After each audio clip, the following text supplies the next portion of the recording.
dalam surah Al-Baqarah ayat ke-143 kata Allah Subhanahu wa taala, "Innallaha bin-nasi laraufur rahim." Sesungguhnya Allah kepada manusia adalah sungguh-sungguh Maha Pemaaf lagi Maha Penyayang.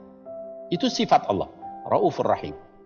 Lalu Allah menganugerahkan sifat itu kepada Sayyidina Muhammad di dalam firman-Nya yang lain, yaitu di surah At-Taubah ayat 128 kata Allah Subhanahu wa taala, "Laqad kana lakum laqad ja'akum rasulun min anfusikum azizun 'alaihi ma 'anittum azizun 'alaihi ma 'anittum harisun 'alaikum bil mu'minina raufur rahim." Kata Allah Subhanahu wa taala, "Laqad ja'akum rasulun min anfusikum."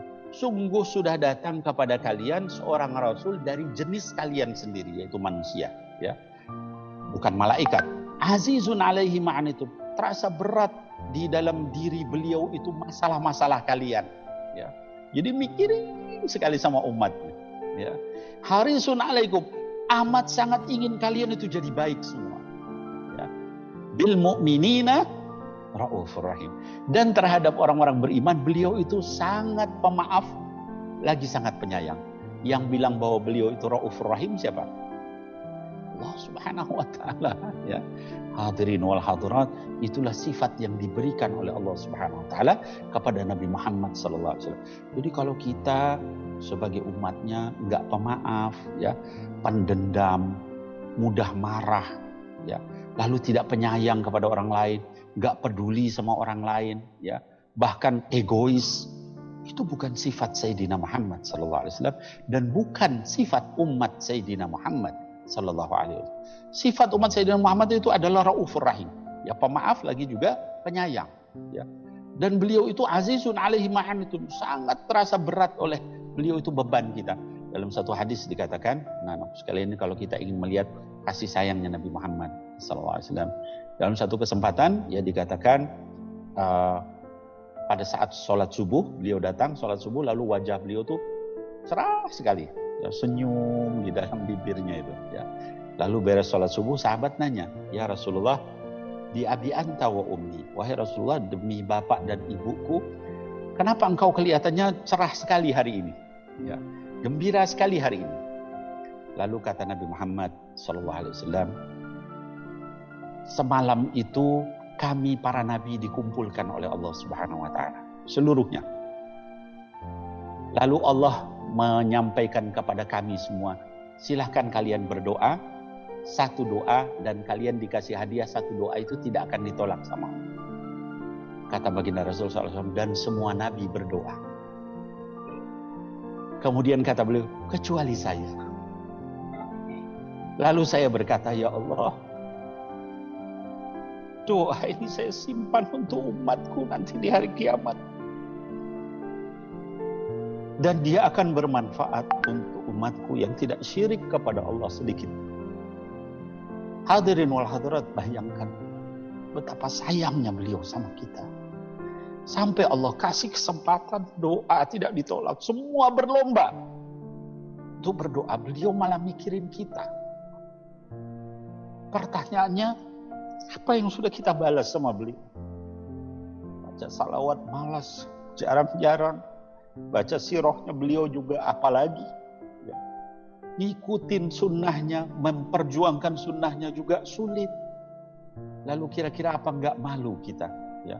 Kalau ditanya sama beliau sallallahu alaihi wasallam, wahai umatku, ya apa yang sudah kamu lakukan? Bagaimana kita berhadapan dengan beliau nanti saat beliau tersenyum melihat kita, ya, umatku, ya, apa yang sudah kamu lakukan setelahku? Apa kita bisa beralasan, ya Rasulullah sibuk saya, nggak sempat saya baca sholawat karena kesibukan saya. Ya Rasulullah saya nggak sempat untuk mengamalkan sunnah-sunnahmu karena nggak sempat baca. Apa bisa kita begitu nanti di hadapan beliau? Sallallahu alaihi wasallam. Padahal beliau itu sampai apapun untuk kita. Ya, harisun alaikum, sangat menginginkan kebaikan kita sampai ketika akan meninggal, nafas sudah di tenggorokan, yang dipikir siapa? Bukan keluarganya. Ummati, ummati, as-shalah, as-shalah. wattaqullah fima malakat aimanukum. Itu kata-kata terakhir yang beliau ucapkan. Setelah itu beliau katakan ar-rafiqul a'la. Ya. Jadi kata beliau, umatku jangan tinggalin sholat. Umatku jangan tinggalin sholat. Lalu apa yang kita lakukan? Ya. Ada yang sholatnya ditunda-tunda. Ada yang bahkan sempat tertinggal. Lupa, nggak ingat. Kalau sholat nggak ingat, kalau makan ingat. Ya. Nanti bagaimana kalau kita ketemu sama Allah Subhanahu wa ta'ala? Bagaimana kalau ketemu sama Rasulullah SAW? Beliau sampai wafat pun diucapkan, umatku jangan tinggalin sholat. Jangan tinggalin sholat. Wattaqullah fima malakat aimanukum. Takwalah kalian kepada Allah terhadap bawahan-bawahan kalian. Hamba-hamba sahaya kalian. Pembantu-pembantu kalian. Karyawan-karyawan kalian. Jangan sampai mereka mengadukan kalian di hadapan Allah Subhanahu wa ta'ala nanti di yaumil qiyamah. Kata-kata beliau yang terakhir. Ngingetin kita. Sangat sayang sama kita. Baru setelah itu beliau memandang ke langit, ar-rafiqul a'la. Ya Allah, wahai teman yang paling tinggi, yaitu Allah Subhanahu wa ta'ala yang senantiasa menemani beliau. Itu kata-kata terakhir beliau, dan dikatakan Raufur Rahim, sangat pemaaf lagi penyayang. Hadirin wal hadirat yang dimuliakan oleh Allah Subhanahu wa ta'ala, itu contoh-contoh dari sempurnanya akhlak dari Sayyidina Muhammad SAW. Jadi beliau adalah seorang yang sangat penyayang, yang rahmah. Kemudian beliau adalah seorang yang Raufur Rahim. Ya, beliau adalah seorang yang sangat pemaaf lagi penyayang, dan beliau juga adalah azim dari sisi akhlaknya. Ya, bahkan dikatakan la ala khuluqin azim. Ya, jadi kalau ada akhlak yang paling agung itu beliau di atas lagi dari itu. Ya. Maka nanti di akhirat dikatakan, ya kata baginda Rasulullah SAW, saya ketika dibawa ke surga, saya melihat sampai ke surga yang paling tinggi. Ya. Ketika sampai di surga yang paling tinggi, kemudian dia melihat ada suatu istana yang luar biasa indahnya. Kata beliau, apakah ini tempat saya? Ya. Lalu kata malaikat Jibril, bukan. Ya. Lalu tempat saya di mana? Lihat ke atas. Ya. Maka beliau menolehkan wajahnya ke atas, ada suatu istana di atas awan. Itulah tempat beliau ya, nanti di akhirat. Nah, hadirin wal hadirat, anak-anakku sekalian, nanti masuk surga itu ada yang membawa macam-macam. Ada yang masuk surga karena sholatnya yang khusyuk, dan dia jaga sholatnya betul-betul di awal waktu. Ada yang masuk surga karena bacaan Quran, yang dia terus-menerus mencintai betul-betul Al-Quran, gak bisa lepas. Ada yang masuk surga itu karena zikirnya. Ada yang masuk surga karena salawatnya. Ada yang masuk surga karena sodakohnya. Pertanyaannya, kita kira-kira masuk surga dengan membawa apa nanti? Apa amal unggulan yang sudah kita bawa? Ya, kalau sholat aja nggak bisa khusyuk, ya, bahkan ditunda-tunda, zikir jarang-jarang, sedekah jarang-jarang. Lalu dengan apa kita mau masuk surga nanti? Ada yang masuk di babur rayyan, pintunya orang puasa. Kenapa? Dia puasa terus, puasa sunnah dia jaga. Ya. Ada yang dari bab sodakoh, masuk surga dari itu. Kenapa? Karena dia ngasih tangan kanan, ngasih tangan kirinya nggak tahu. Ya. Ada dari pintu sholat yang khusyuk, ada pintu jihad, ada yang pintu Quran, macam-macam. Nah, mudah-mudahan kita sekalian ya bisa masuk di dalam surga dengan pintu yang terbaik. Ketika Rasul menyampaikan itu, Sayyidina Abu Bakar As-Siddiq bilang, ya Rasulullah, ada nggak orang yang dipanggil dari semua pintu itu? Ya. Jadi ada nggak orang yang pintu sodakoh manggil dia, pintu saum manggil dia, pintu jihad manggil dia, pintu tilawah manggil dia, dan semuanya pintu. Kata Nabi Muhammad SAW, ada. Dan kamu, wahai Abu Bakar, termasuk orang yang nanti akan dipanggil dari semua pintu itu. Allahumma sholli ala Sayyidina Muhammad.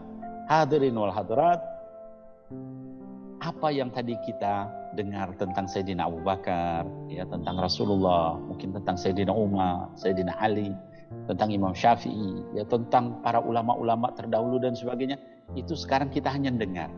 Nanti di sana kita ketemu sama beliau-beliau itu, ya.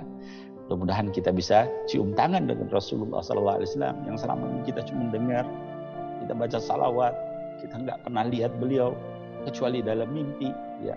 Tapi nanti kita bisa melihat langsung beliau, mudah-mudahan kita bisa cium tangan beliau, duduk di majelis beliau, makan di dalam majelis beliau, dengar ceramah seperti ini langsung dari beliau. Juga majelisnya Sayyidina Umar, Sayyidina Abu Bakar, Sayyidina Ali, ya. majelisnya Imam Syafi'i, Imam Ghazali, dan lain-lain para ulama terdahulu. Mudah-mudahan kita bisa nanti di majelis mereka itu. Kalau kita semua mengikuti akhlaknya Sayyidina Muhammad Sallallahu Alaihi Wasallam. Maka di dalam maulid ini saya ingin menyampaikan usini wa iyyakum, saya nasihati diri saya sendiri dan kita sekalian, yuk kita bukan hanya memperingati maulidnya, tapi juga kita mengikuti akhlak beliau Sayyidina Muhammad Sallallahu Alaihi Wasallam. Ya. Dalam satu hadis dikatakan Sayyidina Anas bin Malik, pembantu beliau, menyampaikan, saya ini bekerja sama beliau 20 tahun, nggak pernah sekalipun beliau marah sama saya. Allahumma shalli ala Sayyidina Muhammad. Lalu bagaimana kita sama adik kita, kita sama karyawan kita sama bawahan kita dan sebagainya.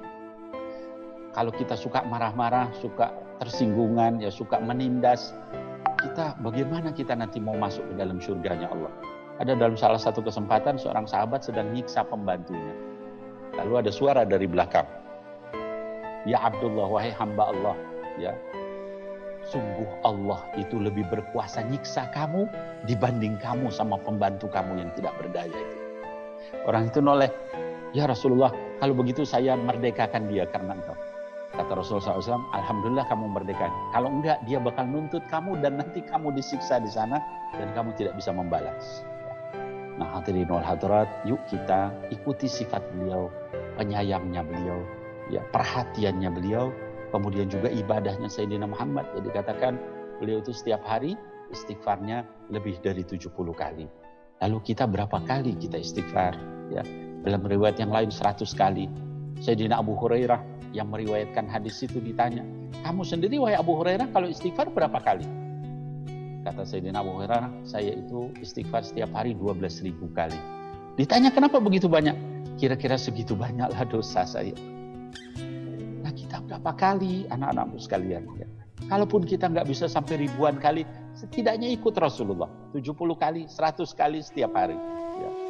Supaya kita diampuni sama Allah Subhanahu wa taala. Bukankah kita ingin diampuni sama Allah Subhanahu wa taala? Dan macam-macam. Ya, beliau itu dalam segala hal, ya, beliau adalah yang terbaik. Nah, hadirin wal hadirat yang dimuliakan Allah Subhanahu wa taala, mungkin ini ya berkaitan dengan akhlaknya Sayyidina Muhammad, ya, kemudian juga kasih sayang beliau, kemudian juga ibadahnya beliau, istighfarnya, kemudian juga dengan perhatian beliau kepada kita.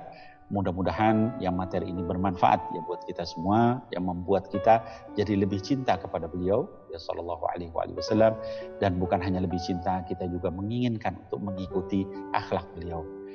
Kita sekarang termasuk orang-orang yang tidak sempat berjumpa dengan beliau langsung. Jangan sampai nanti di akhirat kita tidak berjumpa juga dengan beliau karena dosa-dosa kita. Dalam satu kesempatan beliau pernah menyampaikan, kata beliau, alangkah kangennya aku kepada saudara-saudaraku. Kata para sahabat, ya Rasulullah, nahnu ikhwanak. Ya, sesungguhnya kami ini adalah saudaramu ya Rasulullah. Kata Rasulullah SAW, la bal antum ashabi.